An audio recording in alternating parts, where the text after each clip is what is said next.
Assalomu alaykum. Reyslar bitib, uy bilan sog'liq uyga jo'nadim.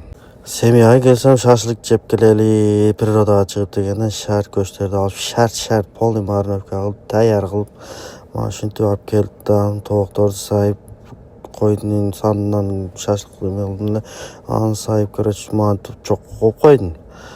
Bu paka buşqıcha dedim, shart manday pıpıldaq shart chiqarishni olib, baldarmen bir sira o'ynab, kulib, jaynab, endi shu vaqtli ular men sekirib o'ynab bir sira o vaqtli balalıqlar ko'rsatayin deb turg'icha manqicha shashlik pishdi mana aka. Polniy solindan. Ondan keyin tovuq shashligim pishib turib, tovuq shashligimni solib, baridan bir sira baldarma tarelkalarga solib, birinchi baldarımı qursag'ini to'yg'azayin deb bariga mana shuni tub ko'rdinglar.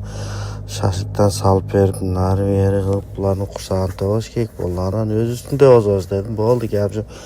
Bu qizim endi shu apetitli mashinada eng qimmat qismida buncha grajdanin Amerika shart bu go'shtlarni maydalab tars bir roza solib joytirman qilayin deb tapir mashina qilib endi uylab muzlatib berayin dedim-da endi. Shu qizim ana apetiti zo'r bu qizimdan-chi.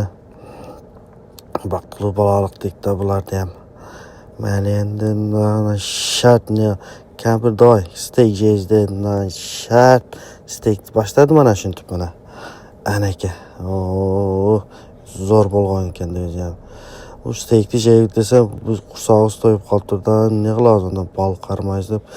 Bitta ham baliq tushmadi biroq. Mayli ananasda, men uyga ketib qoldik.